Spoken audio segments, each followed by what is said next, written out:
Sais-tu, en tant qu'étudiant, tu peux obtenir un titre de séjour pluriannuel de 2 ans. C'est possible.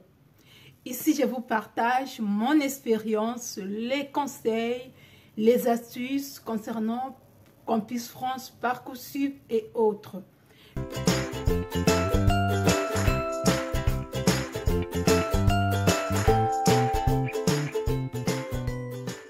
Mais en tant qu'étudiant étranger, ressortissant étranger, vous pouvez aussi obtenir un titre de séjour pluriannuel de 2 ans, d'une durée de validité de 2 ans au lieu de 1 an.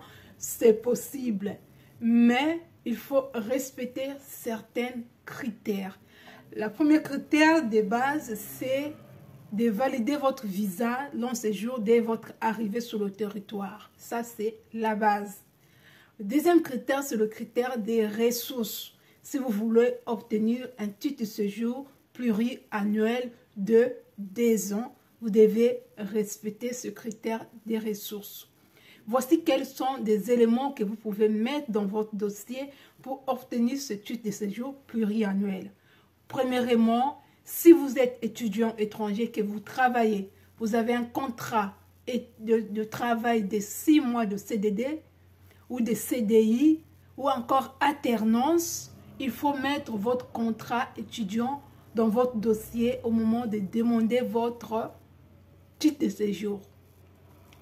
Encore, les bulletins des salaires. Il faut mettre les 3 dernières fiches de paye. Même si c'est seulement des fiches de paye, mettez-les dans votre dossier. Demandez le solde de votre compte bancaire auprès de votre conseiller, signé et cacheté par votre banque. Ça va montrer combien vous avez dans votre compte bancaire. En plus de cela, vous devez avoir une inscription en cours de l'année en cours. Vous devez justifier aussi de vos résultats scolaires. Ça, c'est très important. Même si vous n'avez pas validé l'année académique, mais si vous avez quand même validé quelques UV, vous avez des bonnes notes de matières à laquelle vous avez validé, c'est très important aussi, ça compte énormément. En dehors de votre résultat scolaire, vous devez présenter une attestation d'inscription de l'année en cours, l'année à laquelle vous demandez le renouvellement ou le titre de séjour. Ne vous paniquez pas, si vous renouvelez au moment de la rentrée ou encore pendant les vacances scolaires, au moment de vous octroyer le titre de séjour, on peut vous demander d'apporter l'attestation d'inscription. Avoir une attestation d'hébergement datant de moins de 6 mois ou de moins de 3 mois, c'est très important. Surtout encore si cet logement est à votre nom, vous avez un contrat de bail, vous pouvez mettre votre contrat de bail ou le quittance des loyers qui prouve que c'est vous qui payez les charges de votre loyer ou encore les quittances de EDF. Voilà, les factures de EDF, c'est acceptable au moment de renouveler votre titre de séjour. À côté, une fois c'est accepté, vous devez quitter des timbres fiscaux qui est aux alentours de 75 €. Mais vous devez savoir aussi que dans les titres de séjour pluriannuels, par rapport au nombre des mois et des années qui vous restent par rapport à votre formation, de votre parcours. Si ça vous reste 1 an, ce n'est pas vraiment idéal qu'on vous donne 2 ans. Si vous avez encore vous êtes en première année ou en deuxième année ou en master 1, vous avez peut-être la chance qu'on vous donne 2 ans. Et ça va dépendre aussi des préfectures.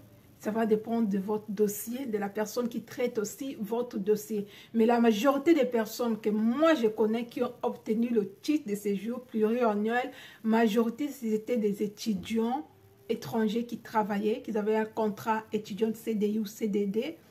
Ils ont composé, tel que je vous ai expliqué dans cette vidéo, leur dossier. Ils ont obtenu le titre de séjour pluriannuel sans demander. Normalement, on ne le demande pas. C'est à eux de décider, c'est la commission de décider si on va vous octroyer le titre de séjour pluriannuel ou pas. Et encore, il faut savoir payer les frais fiscaux. Si vous payez un peu en retard, si vous retardez pour demander votre titre de séjour, vous attendez que votre premier titre de séjour ou votre visa termine jusqu'au bout et que vous avez peut-être oublié, on peut vous majorer aussi les timbres fiscaux. Vous pouvez payer 75 € fois 2. Donc voilà ce que je tenais à vous dire dans cette vidéo. Si cette vidéo vous apportait la valeur ajoutée, n'hésitez pas de vous abonner aussi, de liker, de partager dans vos groupes WhatsApp afin de soutenir la chaîne. N'oubliez pas que vous êtes nombreux qui sont en train de me suivre, qui ne sont pas abonnés. De grâce, abonnez-vous afin de soutenir la chaîne. Je vous dis prochainement dans une autre vidéo.